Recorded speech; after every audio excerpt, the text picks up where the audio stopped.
The Spotrac Podcast, talking sports contracts, the salary cap, and business of sports.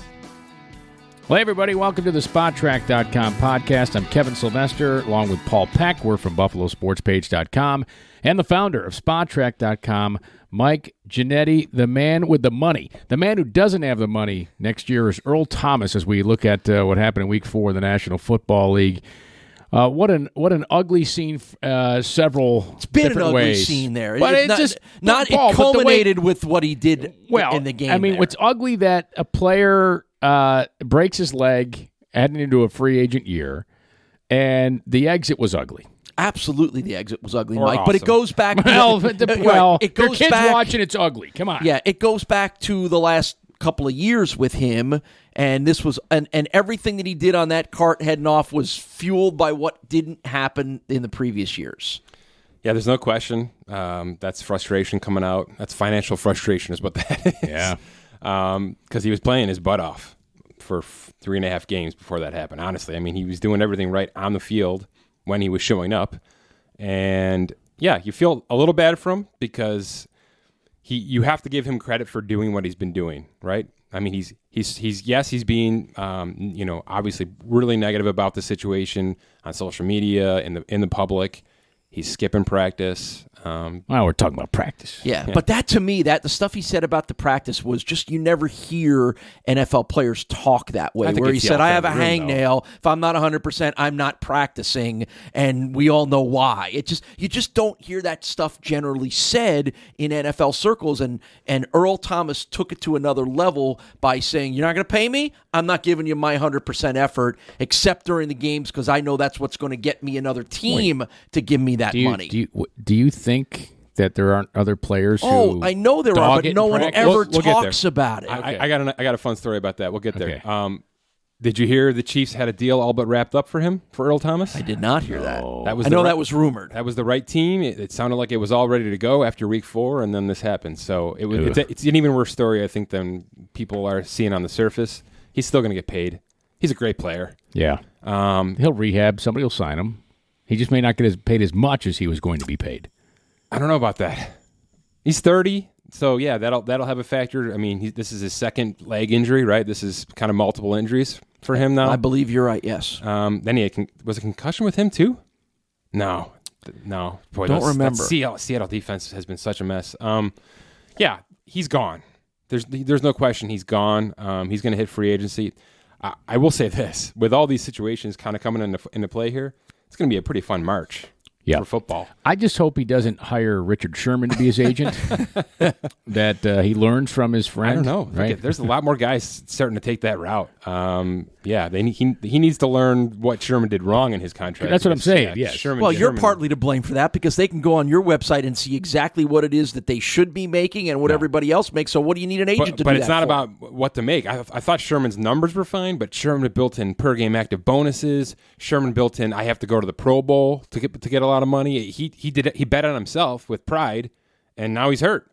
And he's going to miss out on millions of dollars. So we don't want Earl Thomas doing that. This is why Spotrac.com is going to set up a super premium service for professional athletes where we will come through and notice I'm inserting myself in this, Mike. Are you? Your contract expertise? Well, you're going to come up with the numbers. I'll negotiate it. All right? I'll handle the frontline negotiations with the general managers because I'm not afraid of that. I actually enjoy that stuff. But Mike will tell you, we'll come up with the value and targets and all the things that we need to get there because this guy looks at the stuff every day. So any professional athlete out there listening, you don't want to go to an agent, pay him 3 to 5%. 3%. Yeah, we'll take 1.5. All right, and we'll get it done for you. I don't know about that, but every agent listening right now, Sylvester, shut up. Yeah, shut up. I do think Earl Thomas is still worth $9 million a year. I'll tell you that, just because of what he does on the field. Sure. We'll see if he can come back healthy, and obviously that'll be a big factor in March. But he's going to hit March, and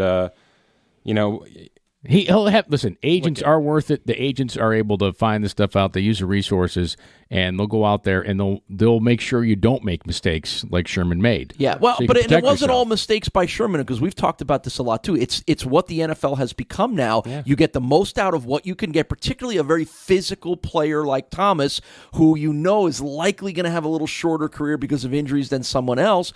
Get everything that you can get out of him. Don't be on the hook to pay him for stuff that he's never going to produce for you.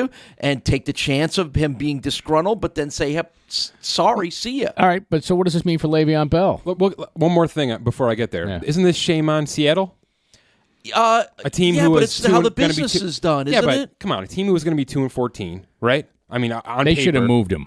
You got to move him in the summer. Yes. You mean not? I thought you meant not paying. Because you're missing out on what, a third-round You're pick talking now? about not trading him. I'm thinking Yeah. you were saying not paying him. No. I mean, it was clear they weren't going to do that, and that's fine. But you've got to guarantee yourself to get value from him. I mean, what was it, a third? They were trying for a first. They were trying for a second. Now they're going to get nothing. Now they're getting nothing. Yeah. Oh, no, absolutely. Isn't that shame on them? Because that team's going nowhere. Well, they're waiting to get closer to the deadline, right? Because they thought the price would go up. We're seeing that more in the NFL, that the trades are waiting more. They're trying to do what the NHL does, right? When NHL players have expiring contracts, they all wait to the deadline to trade those players, or wait till at least February, right? A month away. I've talked about this on this podcast. It's a mistake. It's a clear mistake. And I agree with you. Be the first team in. Correct. Right? Get Yes. 3 You've got a more guy- weeks out of the guy. That's right. Be the first team in, because, yes, there's longer to go on his current contract when you're doing that. Well, you know why they don't? It's fear. I know. It's fear of getting criticized for, you got too little. But also there's the hope that if you wait, you can have a 3-team deal with 7 players, and it can become this blockbuster, and you're going to get the best value back, and just trade the guy. Right? This is exhibit A of why you just trade the guy. Yep. Because when you put those guys out there in real games during the week, there's going to be 3 to 4 major injuries every week, and that is in stone now. It's in stone. Yes. 3 to 4 major players are going down every This week. It was Earl Thomas, Tyler Eifert. You know, it was. It's going to pile up. And we're going to get into this too. As the season changes, things are going to get worse. So, Le'Veon Bell. Let's get our 5 minutes of Le'Veon Bell in for this week, because I think it's only going to continue. That's how much he's going to play for the Steelers this year. 5 minutes. Well, let's talk about Maybe. that. Let's talk about it. So now he says he's coming back. I threw the money out there last night. I'll say it again. If he comes back week 7, he's going to make $9.4 million off that tag, Which you predicted still all fine. along, right? Yeah, half After the year. bye. Yep. I did say that, but week 7 is very defining, because it's right before the deadline.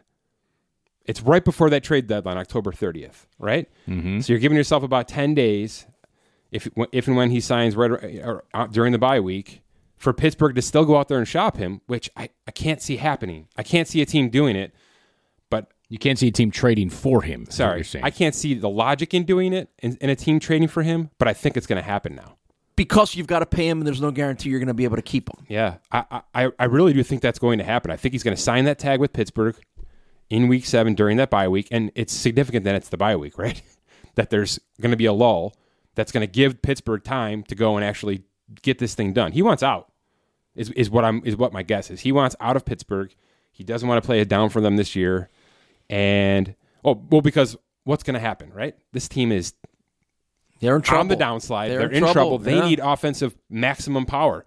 Le'Veon Bell doesn't want to give that to them right now. Right. Le'Veon Bell wants them to be a piece. He wants to be a weapon on a good team right now that he can be used kind of in a managed situation so that he can make sure he gets his money next March. If he signs and plays with Pittsburgh, they're gonna work him to the ground. Yeah. They're gonna call his number 3 every 3 downs, right? It's gonna happen. I mean, his risk of injury on this Pittsburgh team right now is worse than ever, because they're seeing the light at the end of the tunnel with these players. Right. So you're predicting that he'll play, but he won't play for the Steelers this year. Now that we're 4 weeks into the year, you're starting to see who's emerging as good and bad. Do you have throw me one team that might be willing to make the move towards Bell for a trade? And then I'm going to question whether or not he wants to give it his all this year. Go ahead. I don't have a team. Okay. No team? I think the Eagles are a possibility because they've had injuries at the running back position and they've got some weapons, but Carson Wentz doesn't look good. So it's going to be not unexpected for missing all the time that he missed. I got a team. How about the Jags? Yeah. Fournette? Yeah, he's out, but isn't that just a recipe for disaster for him Sure. as well? Well, similar situation, right? The wide receiver core isn't really holding up. The quarterback is good every other week. I think if Bell goes there, they're asking him to take 300 touches for the rest. Correct. So does he want to do that? No. That's why logically I can't see him being traded, because whether he's here or there or anywhere, that team is going to want the most out of him, and he should not give it. Earl Thomas is Exhibit A. He should not give it all this year. He shouldn't do it. So you know what this is heading towards? Yeah. So, I mean, so if these Earl Thomas, Le'Veon Bell, final year of their contracts, 1-year tags, so do fans have to wonder that their favorite athletes, the guys in the last year, they're mailing it in. Yeah. The final year of their contract. I'll use the NHL reference again. Final year of contract is amazing. The years players have in their final years. It's the opposite of what we normally think is guys play their what's off in that last year to get the money for the new contract. So it's kind of funny you say that. It happens all the time in the NHL where a guy will go out and just have a great year in the final year of his deal and then come back to earth after he gets that 4 or 5 year deal. Where the NFL, it's gonna be the opposite because of injury. One more thing on Bell, and it's actually really interesting, and it has nothing to do with the trade because, like I said, logically, I don't think the trade happens. And if it doesn't happen, and if he's in Pittsburgh, and I don't even care what happens for the remaining 10 weeks, let's talk February, right? Because the franchise tag isn't happening again. The franchise tag for Bell, again, would be the quarterback tag, which is like $25 million. So let's throw that out right now. Right. But there's a transition tag. And the transition tag is very, very interesting because it's when you're dealing with the running back, it's either the top 5 salaries for the running back position or 120% of what you're currently making, which in Bell's case, of course, is going to be that, right? That's the higher. Well, it's not 120% of $14.5 million anymore. Because per the CBA, it's what he actually makes. So now that it's $9.4 million, you take 120% of that, you're talking $11.3 million. That's totally manageable. Which is less than he made last year. That's great. That's awesome. So you tag him in February on a transition. Here's what that means. It's sort of like restricted free agency, right? Now, other teams can make offer sheets, but Pittsburgh can match it. So let's say the Jets go out and throw 5 for 40, let's say 3 for 45, right? $15 million a year. At 3 years, that's probably right. That's a little bit more than David Johnson just got out in Arizona on a 3-year deal. It's going to be something similar to that, but teams are going to do it, right? He gets the transition tag. There's offer sheets. The Jets, the Colts, a couple of teams throw a big number at him. What if Pittsburgh matches? But if he's traded, that team could do the same, correct? Yeah. All this tag? happens. Okay. But let's just say he doesn't. Let's just say logic sets in. He's not traded. Pittsburgh transition tags him on $11 million. It's an awkward company picnic. Are they doing that to turn around and trade him themselves? Just to I'm not even thinking him? that. Right. I'm thinking he wants out, right? He probably wants out. But what if Pittsburgh matches that offer sheet next year and he's forced to be on that team? They don't want that, though. Why not? He's the best running back in football. I know, still. but that relationship is so volatile that I can't imagine they would want that in their room. Then you don't tag him this year. Come on. Then you don't tag him this year. You've seen it so many times. Business is business. Business is business, and when a guy gets paid, he's happy. Okay. He's unhappy because he's not paid. Right. That's all.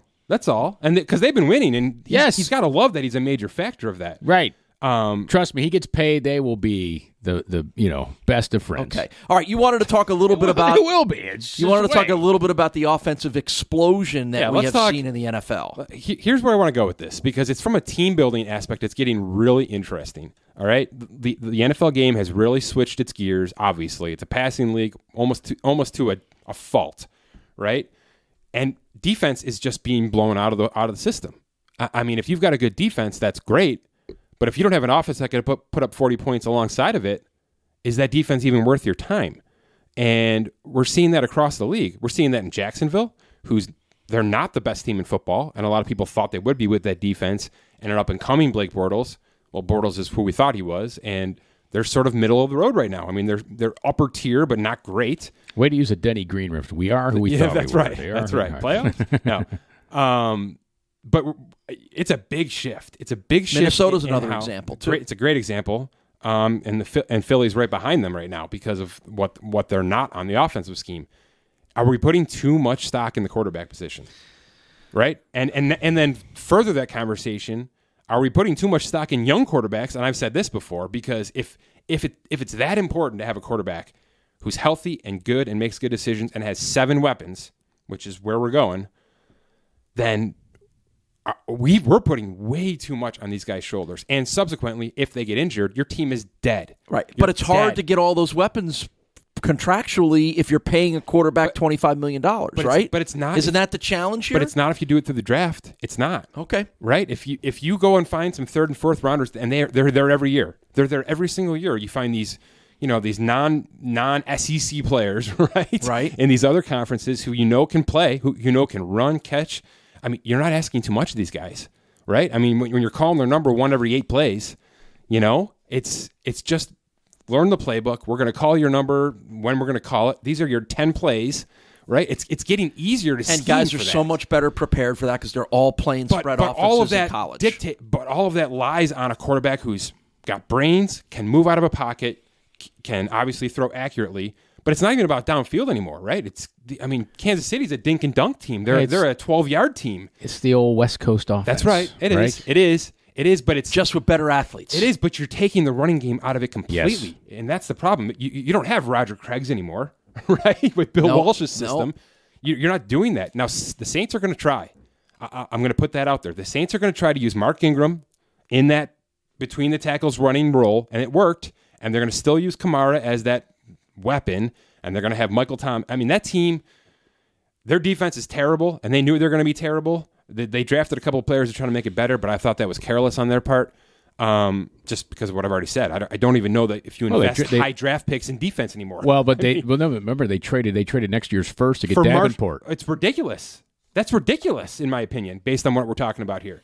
Right. Should have gotten another wide receiver and trading 2 firsts for Khalil Mack, that's sensible. That's sensible. But they got an edge guy. They got an edge guy that that they needed to help a defensive end, and Kevin, they had to make a move. Oh, I would not want to trade next year, but they're going for it this year, so they figured next year's first is going to be 30th. Let me tell you why. Let me tell you why I hate that even more. It's because of what it doesn't mean for the offense. Drew Brees is 40, right, and they don't have a backup yet. Don't tell me Bridgewater's their backup. I'm not going to believe that until he's got a 5-year contract there. He's not their backup. Brees is still awesome. He's great. He's great, and he's going to be there next year. But then, are they just going to rip the Band-Aid off? Well, I mean, the Chiefs were smart because they put Mahomes behind Smith for a year. Other teams have to start doing this. They have to. And the Saints have not. They're all in on 2018 and 2019. All in.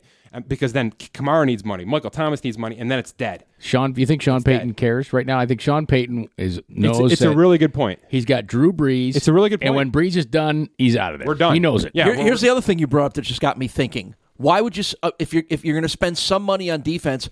It seems to me, why would you bother spending it on defensive backs? Because they can't cover anymore anyway. Get a pass rusher, because that's the only thing that disrupts the ridiculously good offense. Let's talk about. I disagree that they can't cover anymore. Okay, let's talk about this. It's so much harder to cover. Did you watch now. the Monday night game last night? Yes. Did you watch it all? Yeah. Did Von Miller actually make a difference last night? Not really. He didn't. Not really. And I thought Denver blitzed way too much. Because Mahomes was so good at throwing out of the pocket. All these kids are. Right. All these kids want to be out of the pocket. They want to move. It's an RPO, right? There's Chris Collinsworth's buzzword for the week. Oh, yeah. It's run pass option for those who don't know. But that's what it is. And I'm actually starting to think that blitzing off the edge isn't the most important thing to do anymore. But then look at what Mack is doing to change games in Chicago. He's an anomaly. Because he's turning the ball over, and that is the key. So if you've got a secondary in place that can scout, tackle, and turn the ball over, that is the right way to do it. Well, you also watch how much Mack drops in coverage too. If you watch him play, he drops in pass coverage too. He's not going every time. Oakland. I always said, having seen Khalil in college, the best thing Khalil Mack ever did in college was drop in coverage. That's right. He was amazing, but you knew the NFL he was never going to do that because he's too valuable rushing the passer. But he does it all the time. He's a watch smart it. player. Oh, he's incredibly athletic. Yeah. He would be the best tight end in the NFL if his career path had taken him that direction. And Myles Garrett. I don't know about that. I saw a lot of that Cleveland game. Myles Garrett really looks up to par with him. Yes. Look, you're going to have those dominant players who you just got to do it because they're going to change the course of some games. My question is this: I watched that Denver defense last night, and they're a great defense. They're not as great as they've been, but they're great, both in the front and in the back. And they sacrificed a lot of secondary to blitz yesterday, and I thought that's why Mahomes came back. I thought you gave Mahomes, you literally put the game he wanted in his lap, in Patrick Mahomes, making him get out of the pocket. You had short 8 to 10 to 12 yard passes to Kelsey all day. Tyreek Hill got open all day. I think you sacrifice too much. So, yeah, I think it's changing the whole team building process, and we could talk about this with every single sport. Every single sport. You're having this in baseball. You're seeing this in basketball where the three-point shot is all that matters, right? Don't even spend money on big men anymore. You're seeing the defensive shifting. You're seeing the home run versus the strikeout. Yeah, starting pitchers are being used. Well, here we are. We're in baseball postseason. The starting pitcher's dead. The starting pitcher is a relief pitcher. You're getting 3 innings, and then it's going to be next man up. So we're at that season. But let's bring this back next week a little bit, because I want to talk about how this everything we just said changes in November and December for football, right? Because it does. It certainly does. So we'll get there. We're going to transition to some baseball, quick baseball, yeah, here on the Spotrac.com podcast. So, yeah, we're coming down to it here. Yeah. Then you get some exciting games on Monday to decide divisions. This is the best time of year for baseball. Here's where I want to go with this. We'll talk postseason as it sort of gets into gear, because it's my favorite time of the year for my favorite sport. But I've got my end-of-year best value roster in front of me here, because now that the regular season's over, I'm going to throw some names out there that I think you're going to recognize. Okay. All right. End-of-year best value roster. It's just crazy, Kevin, how all these sports are sort of lining up for these young players. It's crazy. I mean, we talked football here. We've talked about these quarterbacks, and there's a chance that the quarterbacks in the postseason are Goff, Mahomes, Wentz, right? Yes. I mean, total rookies. Absolutely young paid players. Wentz, who didn't play, by the way, in the postseason last year. Right? He got him yes. there, though. He was he helped get him there. Yes. And we're just seeing so much that, in all of the sports, we're seeing that outside of basketball, where everybody's paid. The ninth guy on the bench is making $16 million in basketball. So they're sort of the outlier. But look here's how we do this for baseball. We use our true value stat, which is an algorithm, right? I'm not. There's no objectiveness at all. I don't come in here and say, well, that guy looks better on the mound than this guy. There's none of that. It's just math. And when it comes down to it, obviously, if you've got a lower salary, you've got a better chance of being successful in terms of value. But we've talked about this all year. Mike Trout's always one of the best value players in the game. JD Martinez, who signed a $22 million contract with the Red Sox, he's the best value designated hitter of the year. But then you start talking about let's just throw the money out of it, right? You've got all of the MVP candidates. All of them are on this team. And that's sick, because that means that teams are not just paying less, they're getting the most productive value out of the best players in the game right now. How did the Marlins trade Christian Yelich? I was just going to. How do we go there? How do we even get this? Yelich? This is like Khalil Mack all over again, right? But Christian Yelich makes $7 million a year, and he signed for 4 more years. Right. And he is that fits in the Marlins payroll. He's unarguably the best player in the National League right now. He's going to win the MVP. He's the reason that they're in the postseason right now. They've got a phenomenal chance to get to the next round. That bothers me. Then you look at the AL. You've got Mookie Betts, $10 million a year. He's still in arbitration. He's going to win the AL MVP, I believe. Jacob deGrom makes $7 million a year. He's going to win the Cy Young. Blake Snell is going to win the AL Cy Young. He makes $5. He's on team control, minimum salary. So the value is incredible. It's a little bit gross right now, and I feel bad for these veterans I feel bad for teams who have to pay guys $30 million a year right now. Really. Outside of Max Scherzer, there's not a player out there worth $30 million a year. Trout. When you look across the board, well, he's making 24. Well, but we're talking about worth. He's worth 30 because he's a value at 24. So certainly he's going to be the one that approaches 40 million, and we go from there. But boy, I get why we have this issue in free agency this year with baseball, where that's right. Teams didn't want to pay, or they waited to the last minute to try to drop the value. I wouldn't be surprised if we see it again with Bryce Harper and Manny Machado. Yeah. I wouldn't be surprised, because when you look at this list, these are not just low paid players. These are the MVPs and the Cy Young winners. So why would you pay a guy $35 million a year when you probably got somebody cheaper who's going to be just as good, if not better? Well, and that's where the analytics come in, right? It's a big part of it. Oakland A's model, a team that's postseason again, and you smoke and mirrors. No, it's not smoke and mirrors. It's not. It's working, and we've seen it in football. We've seen it in hockey for a long time. Yes. You've tried to pinch pennies in hockey for a long time to try to stay under that cap, and it's not an accident that baseball teams are working to get under the luxury tax, because there's just no reason to go over it anymore. There's no reason. If you build your windows, you flip your teams, you keep your international players. There's so many options to keep your payroll low. Teams are doing it, and teams that are doing it with success, are in the postseason for the next 6 weeks. All right, which is great. This is the best time of year when you have, NBA, we just had preseason starting up there. It is a great time of year. To your point at three-pointers, all I saw was LeBron shooting threes for the Lakers the other night. But it's preseason. He's not gonna go to the hole against some guy trying to make a roster. Not till Christmas. Yeah, he's not even. He shouldn't be playing a road game. No, right? No. Him and the Warriors take everything off until Christmas. That's Day. exactly right. But NBA starting up. NHL season starts this week. Yeah. The National Hockey League, and of course you're heading to Week 5 in football. Some bye weeks finally happening in football, and then we have baseball playoffs. Gets tough in fantasy for football now. Speaking of, we officially launched our basketball fantasy contest yesterday. It's open, it's active. We've had a pretty good number of signups already. It's really tough. I'm going to put it out there. It's really hard to pick 30 players, one from every basketball team, and try to their cap. We had to jack our cap up this year because of how big salaries have gotten. It's like $390 million for a 30-man roster, which is crazy, but it's really tough. So all you guys that do FanDuel and DraftKings and those kind of things out there, it's a similar format, but we're using the real cap hits. So you've got to build a 30-man roster, and that's going to run for the entire first half of basketball. So all right, that's free to sign up. Free to sign up. We're going to give away some money. So all right, there you go. Way to do it. Make sure you do that at Spotrac.com. Hey, consider becoming a premium member of Spotrac.com. You get some special content when you do so there, ad-free experience. Sign up for that. Also, be sure to rate us on iTunes or wherever you get this podcast. Make it favorable. Be nice. We appreciate you listening. For Paul Peck and Mike Giannetti, I'm Kevin Sylvester. Thanks for listening to the Spotrac.com podcast.